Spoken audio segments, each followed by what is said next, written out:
Students ඔයා PTE examination එක කරනවා නම් මේ වීඩියෝ එක අනිවාර්යයෙන්ම බලන්න ඕනේ. මොකද writing එකේදී ඔයාට ඉතාමත් වැදගත් වෙන PTE examination එකේ අද දවසේ අපි සාකච්ඡා කරන්න යන දේ.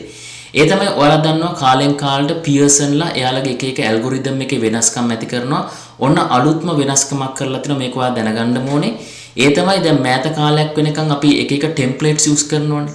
එතකොට මේ සමහර ටෙම්ප්ලේට්න් කාලයක් තිස්සේ තියෙන නිසා මේ ඇල්ගොරිතම් එකෙන් එයාලා අල්ලනවා. ඒ කියන්නේ ඒකට ලකුණු දෙන්නේ නැහැ. ඒ නිසා අපේ ඇකඩමි එකේ වැඩ කරන පියර්සන් මෙම්බර් කෙනෙක් වෙන අපේ ටීචර් කෙනෙක් ඔයාලත් එක්ක ඩිස්කස් කරයි මොනවද කරන්න ඕනේ මොන වගේ මේ රයිටින් එක කරනකොට මොන වගේ ටෙම්ප්ලේට් එකක්ද ඔයා යූස් කරන්න ඕනේ කියන එක මේ වීඩියෝ එක අනිවාර්යයෙන්ම බලන්න. මොකද ඔයාට ඉදිරියේදී නැත්තම් ලකුණු අඩු වෙන්න පුළුවන්. ඕකේ. අද අපි කතා කරන්න යනවා PTE exam එකේ අවුරුද්දේ අග සාමාන්‍යයෙන් ඕනම exam එකක පොඩි පොඩි වෙනස්කම් කීපයක් තියෙනවා. ඉතින් PTE exam එකේ මේ වෙනකොට සමහර තැන්වල පොඩි පොඩි අප්ඩේට්ස් කීපයක් සිද්ධ වෙමින් යනවා. ඉතින් මේ අප්ඩේට්ස් එකින් එක වීඩියෝ සීරීස් එකකින් ඔයගොල්ලන්ට ගෙන්න බලාපොරොත්තු වෙනවා.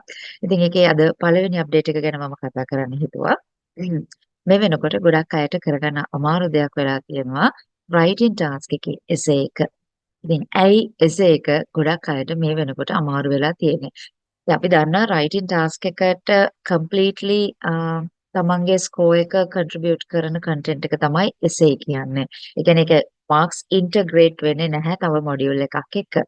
ඉතින් writing task එක කතා කරාම essay module එක ගැන කතා කළාම essay module එක අපි ගොඩක් අය පුරුදු වෙලා ඉන්නවා template එකක් use කරලා essay template එකක් use කරලා ඔයගොල්ලන්ගේ essay එක ලියන්න. එතකොට මේ පාවිච්චි කරන templates ඒ කියන්නේ කාලයක් තිස්සේ ගොඩාක් මිනිස්සු පාවිච්චි කරපු essay templates තියෙනවා. මේ වෙනකොට ඒ essay templates කීපයක් detect වෙන තත්ත්වයට ඇවිල්ලා තියෙනවා. ඒකට හේතුව තමයි එක දිගට ඔයාලා essay template එක use කරපු නිසා system එක identify කරගන්න තත්ත්වයකට ඇවිල්ලා තියෙනවා. ඉතින් මේකෙදි මොකක්ද අපිට කරන්න පුළුවන්? මම දැකලා තියෙනවා ගොඩක් ස්ටුඩන්ට්ස්ලා යූස් කරනවා මෙන්න මේ essay template එක. ඕනම essay එකකට යූස් කරන්න පුළුවන් essay template එක. ඒකේ keywords විතරක් දාගෙන keywords විතරක් අරගෙන keywords කියලා ඔයගොල්ලෝ අපි හැම කෙනෙක්ම මේ essay template එක යූස් කරලා තියෙනවා.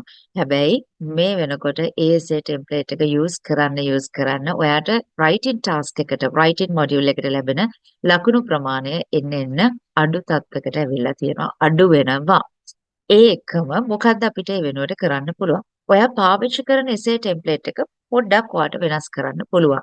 සහ ගොඩක් සාර්ථකයි මෙන්න මේ විදිහ ඔයාට පුළුවන් නම් essay template එකක් use කරන්න ඔයාගේ phrases කීපයක් add වෙන keywords වෙනුවට phrases කීපයක් add වෙන essay template එකක් ඔයාට use කරන්න ඔයාට ගොඩක් සාර්ථකව ඔයාගේ writing task එක complete කරලා ලකුණු ගන්න පුළුවන්කම තියෙනවා. ඒ කියන්නේ අපි මෙච්චර කල් use කළ keywords වෙනුවට, ඒ කියන්නේ තනි වචනයක්, වචන දෙකක් වෙනුවට අපිට පුළුවන් නම් sentence එකක් complete sentence එකක් grammar mistakes, spelling mistakes නැතුව හරියටම precise වෙන, match වෙන sentence එකක් නෙමෙයි sentences කීපයක් අඩුතරමේ 4ක් හෝ 5ක් use වෙන essay template එකක් අපිට පාවිච්චි කරන්න. අන එතනදී අපිට essay එක සම්බන්ධව මේ ලකුණු සම්බන්ධ වෙන ගැටලුව ගොඩක් වෙලාවට නැති කරගන්න පුළුවන්. එහෙනම් ස්ටුඩන්ට්ස් මම හිතනවා අද මේ වීඩියෝ එකෙන් ඔයා නොදන්න ප්‍රධාන කාරණයක් ඔයාට ලබා ගන්න පුළුවන් වෙන්නේ. ඒ වගේම තමයි ඒක හේතු වෙනවා අනිවාර්යෙන් ඔයාගේ PTE examination එකේදී ඉහළම result එකට යන්න. ඔයාට හිතෙනවා නම් අද දවසේ වීඩියෝ ගොඩක් වැදගත් කියලා yes this is important කියලා comment section එකේ comment එකක් දාන්න. මොකද මේ වගේ වීඩියෝස් කරන්න අනිවාර්යෙන් අපිව encourage කරන්න ඔයාලට පුළුවන්. ඒ විතරක් නෙමෙයි අපේ channel එක තාම subscribe කරලා නැත්නම් subscribe කරන්න. bell icon click කරන්න අමතක කරන්න එපා. PTE කරන ඔයාගේ friend ඔයාගේ relation ටත් අපේ channel එක suggest කරන්න.